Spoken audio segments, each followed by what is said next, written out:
Hello students, आज मैं आपको हिंदी की सहायक पुस्तक वितान भाग 2 का पाठ 1 सिल्वर वेडिंग पढ़ा रही हूँ, जिसके लेखक मनोहर श्याम जोशी जी हैं।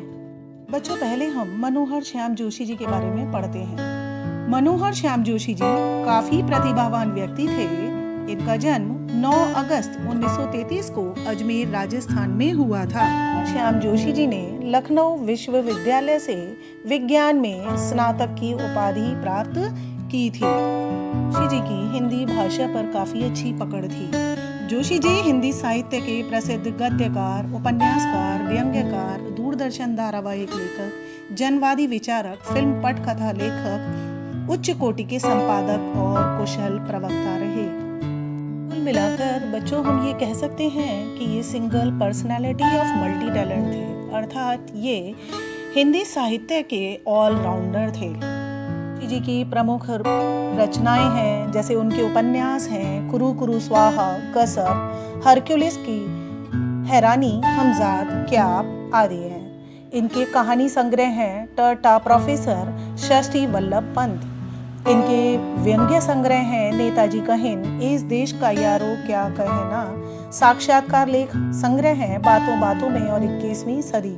और इनके टेलीविजन धारावाहिक हैं हम लोग, बुनियाद, मुंगेरी लाल के हसीन सपने, कक्का जी कहिन और गाथा आदि। जी को उनके प्रसिद्ध उपन्यास क्याप के लिए सन 2005 में साहित्य अकादमी पुरस्कार से सम्मानित किया गया और 1993-94 में राष्ट्रीय शरद जोशी सम्मान दिया गया, जो कि साहित्य के क्षेत्र में एक महत्वपूर्ण अवार्ड माना जाता है। मार्च 2006 को दिल्ली में इनका निधन हुआ। सुप्रसिद्ध दूरदर्शन धारावाहिक लेखक मनोहर श्याम जोशी जी इस कहानी सिल्वर वेडिंग के माध्यम से मानवीय मूल्यों के गिरते स्तर, महानगरीय एकांकी जीवन और एक मध्यम वर्गीय परिवार की सुंदर झांकी प्रस्तुत करते हैं। लेखक 2 पीढ़ियों के दृष्टिकोण में आए अंतर को भी रेखांकित कर पाठकों का ध्यान आकर्षित करते हैं। कथा का मार्मिक अंश तब उद्घाटित होता है जब व्यक्ति अपने जीवन के अंतिम पड़ाव में अपने आप को अकेला महसूस करता है। सिल्वर वेडिंग नामक पाठ मनोहर श्याम जी द्वारा रचित है। जैसा कि सिल्वर वेडिंग नाम से ही समझ आ रहा है कि शादी की रजत जयंती, और यह उत्सव विवाह के 25 वर्ष बाद मनाया जाता है। और इस पाठ में सेक्शन ऑफिसर वाईडी पंत यानी कि यशोधर पंत जी के विवाह की 25वीं वर्षगांठ का वर्णन है। यशोधर पंत जी इस कहानी के मुख्य पात्र हैं। वे सरकारी दफ्तर में सेक्शन ऑफिसर हैं और ये पूरी की पूरी कहानी उन्हीं के चारों ओर घूमती है। वे पुरानी विचारधाराओं वाले व्यक्ति हैं। उनके परिवार के सदस्य आधुनिक विचार वाले हैं, इसलिए उनमें आपस में मतभेद रहते हैं। अब बच्चों, अब बात करते हैं यशोधर पंत जी के परिवार की। उनके परिवार में उनकी पत्नी है जो मूल संस्कारों से आधुनिक नहीं है। वह बच्चों की तरफदारी करती हुई मॉडर्न बन गई है, अर्थात आधुनिक बन गई है। यशोधर बाबू पत्नी के इस बदलाव को देखकर उन्हें शान्यल बुढ़िया, चटाई का लहंगा, बूढ़ी मुंह मुहासे, लोग करे तमाशे आदि कहकर उनका मजाक बनाते हैं। यशोधर बाबू के परिवार में उनके 3 बेटे और 1 बेटी है। बड़ा बेटा भूषण एक प्रमुख विज्ञापन संस्था में 1,500 रुपए महीने की नौकरी करता है और दूसरा बेटा IAS की तैयारी कर रहा है और तीसरे बेटे को छात्रवृत्ति मिल गई है और वह अमेरिका चला गया है। उनकी बेटी डॉक्टरी की पढ़ाई के लिए अमेरिका जाना चाहती है और बेटी को विवाह के लिए तैयार न होना भी यशोधर बाबू को खटकता रहता है। शुरुआत में ऑफिस का दृश्य है और यशोधर बाबू अपने कार्यालय में ठीक तय समय तक बैठते हैं और उनके अधीनस्थों को भी, यानी कि उनके जूनियरों को भी उसी समय तक बैठना पड़ता है। अधीनस्थों के साथ उनका व्यवहार भले ही रूखा रहता हो, लेकिन शाम को चलते समय वे अपने गुरु कृष्णानंद पांडे की परंपरा का निर्वाह करते हुए वातावरण को हल्का फुल्का बनाने का प्रयास करते हैं और दफ्तर में सभी के साथ हास परिहास भी करते हैं। बातचीत में मालूम होता है कि आज के ही दिन 25 वर्ष पहले यशोधर बाबू की शादी हुई थी। अचानक यशोधर बाबू के मुख से एक वाक्य निकला, now let me see, I was married on 6 February 1947। Office के बाबू ने हिसाब लगाकर तुरंत उत्तर दिया, many happy returns of the day sir, आज तो आपका सिल्वर वेडिंग है। यशोधर बाबू सिल्वर वेडिंग को गोरे साहबों की चोचले बताते हैं, लेकिन ऑफिस के अधीनस्थ बाबू चड्डा व मैनन चाय मट्ठी लड्डू की मांग करते हैं। यशोधर जी चाय के लिए 10 रुपए दे देते हैं, किंतु वे इसे समहाउ इम्प्रॉपर मानते हैं। सारे सेक्शन के आग्रह पर वे सिल्वर वेडिंग बनाने के लिए तैयार नहीं होते। उन्होंने 10-10 के 2 नोट और दे दिए, लेकिन वे आयोजन में शामिल नहीं हुए। समय उन्हें किशनदा की भी याद आती है, जिन्होंने यशोधर बाबू के दिल्ली आने पर उन्हें अपने घर में शरण दी थी।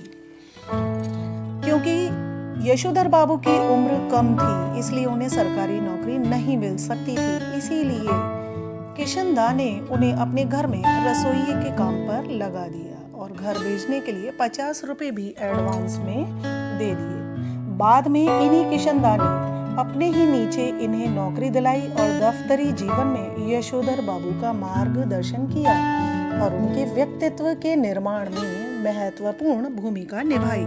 यशोधर को याद आता है कि रोजाना भ्रमण से लौटते समय किशनदा अपनी मानस पुत्र यशोधर के घर अवश्य आते थे।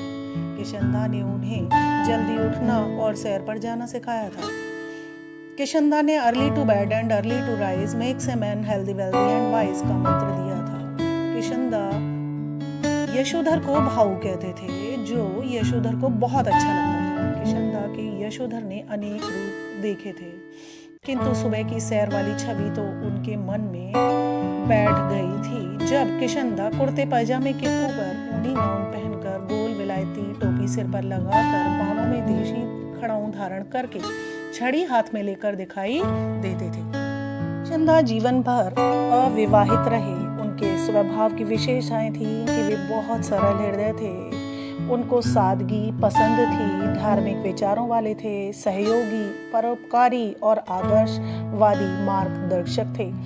वे एक अनुभवी व्यक्ति थे। अपनी संस्कृति से उन्हें बहुत अधिक प्रेम था। यशोधर बाबू ने किशनदा का ही अनुसरण किया। अब यशोधर दफ्तर से निकलते हैं तो वे प्रतिदिन बिड़ला मंदिर जाते हैं, वहां बैठकर प्रवचन सुनते हैं और स्वयं ध्यान लगाते हैं। वहां से पहाड़गंज निकल जाते हैं, यहाँ से सब्जी आदि खरीदते हैं। इसी समय लोगों से मिलना जुलना कर लेते हैं। घर से ऑफिस और ऑफिस से घर वे पैदल ही जाते हैं। ऑफिस का समय तो 5 बजे का है, लेकिन वे घर रात्रि में 8 बजे तक ही पहुंचते हैं। यशोधर जी जब बिड़ला मंदिर जा रहे थे तो उनकी निगाह उस अहाते पर पड़ी जिसमें कभी किशनदा 3 बेडरूम वाले क्वार्टर में रहते थे। उस क्वार्टर के स्थान पर अब एक 6 मंजिला मकान बन गया था। यशोधर बाबू को 1 मंजिला क्वार्टर तोड़कर ये बहुमंजिली इमारत अच्छी नहीं लगती थी। है कि उन्हें उनके पद के अनुकूल एंड्रयूजगंज लक्ष्मीबाई नगर पंडारा रोड पर D2 टाइप अच्छे क्वार्टर मिलने का ऑफर भी स्वीकार नहीं है और वे यहीं रहना चाहते हैं। जब उनका क्वार्टर तोड़ा जाने लगा तब उन्होंने यहीं शेष क्वार्टर्स में से एक अपने नाम अलॉट करा लिया, क्योंकि वे किशनदा की स्मृति को बनाए रखने के लिए इसी क्षेत्र में रहना चाहते हैं। किशनदा की याद आते ही यशोधर सोचते हैं, क्या यह अच्छा नहीं रहता कि किशनदा के समान ही वे भी शादी न करते और अपना पूरा का पूरा जीवन समाज के लिए समर्पित कर देते। किंतु उनको तुरंत ही याद आ जाता है कि किशनदा का बुढ़ापा अच्छा नहीं बीता था, क्योंकि सेवानिवृत्त यानी कि रिटायर होने के बाद ही किशनदा को अपना क्वार्टर खाली करना पड़ा था। तो उनके किसी भी साथी ने उन्हें अपने यहाँ शरण नहीं दी और उन्हें अपने गांव लौटना पड़ा और साल भर के बाद ही किशनदा की मृत्यु हो गई और समाज ने यह जानना भी नहीं चाहा कि उनकी मृत्यु इतनी जल्दी किस वजह से हुई। किशनदा से मिली सीख यशोधर को याद आती है और यशोधर बाबू के मन में कई प्रकार की बातें आती हैं और द्वंद्व चलता रहता है। आज प्रवचन सुनने में यशोधर जी का मन नहीं लग रहा है। वे मन से धार्मिक अथवा कर्मकांडी नहीं है, वे तो अपनी आदर्श किशनदा की परंपरा का निर्वाह कर रहे हैं और घर के सदस्य भी यशोधर बाबू से पर्याप्त बदलाव की अपेक्षा रखते हैं। उन्हें व्रत आदि करने, मंदिर जाने, पूजा पाठ करने से मना करते हैं, लेकिन यशोधर बाबू सभी को अनसुना कर धार्मिक जीवन जीना पसंद करते हैं। प्रवचन में जनार्दन शब्द सुनकर उन्हें अपने जीजा जनार्दन जोशी की याद आती है, जिनकी तबीयत खराब है और उनका हालचाल पूछने अहमदाबाद जाना पड़ेगा।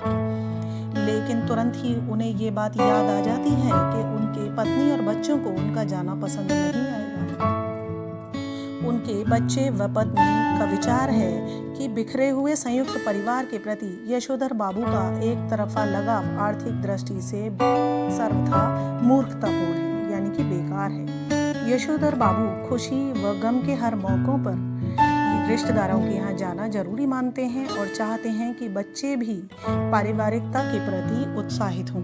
यशोधर बाबू सामाजिक गतिविधियों में भी योगदान किया करती थी। अब वे यहाँ से उठकर सब्जी मंडी जाते हैं तो उन्हें याद आता है कि उनके बच्चों को सामान लाना पसंद नहीं है और उनके बेटे बाजार से सामान लाने के लिए नौकर रखने की बात करते हैं। उनका बड़ा बेटा भूषण यशोधर को अपना वेतन नहीं देता था, अपने पैसे से घर में सामान खरीद कर लाता था और उसकी धौंस दिखाता था।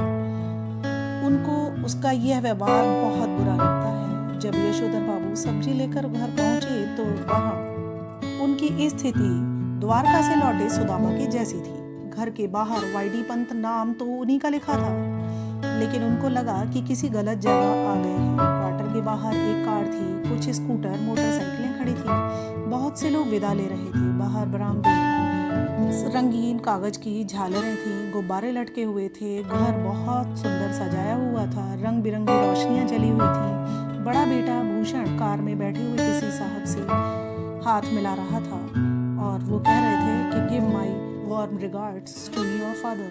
यशोधर बाबू की समझ में अभी तक कुछ नहीं आया था। यशोधर ने देखा कि उनकी पत्नी और बेटी भी बरामदे में खड़ी है और कुछ मेम साहबों को विदा कर रही है।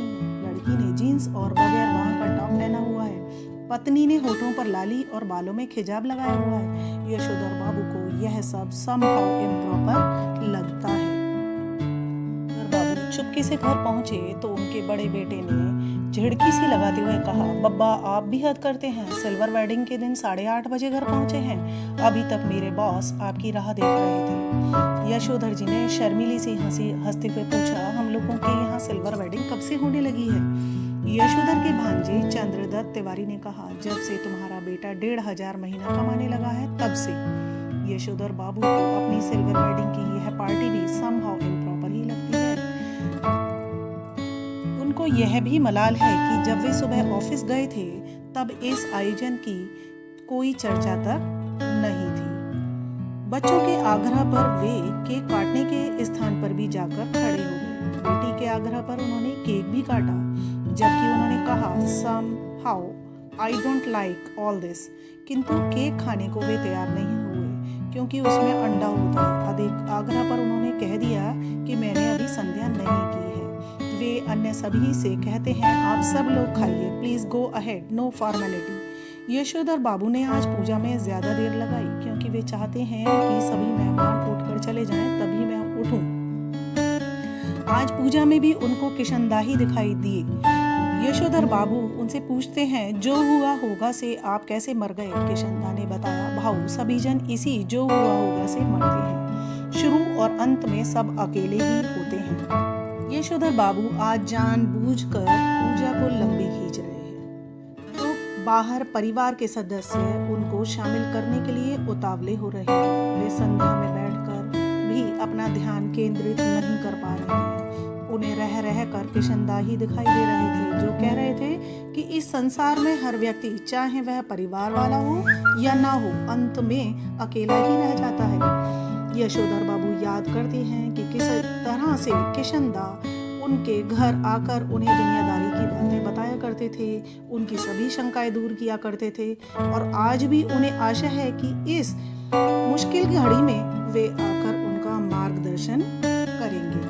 इसी मध्य उनकी पत्नी ने आकर उनको झिड़क दिया और वे आसन से उठ गए। पत्नी से रिश्तेदारों के चले जाने की बात मालूम होने पर यशोधर बाबू गमछा पहनकर बैठक में आई, जो उनकी बेटी को अच्छा नहीं लगा। तो बाबू से जब उनको मिले प्रेजेंट खोलने के लिए कहा जाता है तो वे कह देते हैं तुम खोलो, तुम ही इस्तेमाल करो।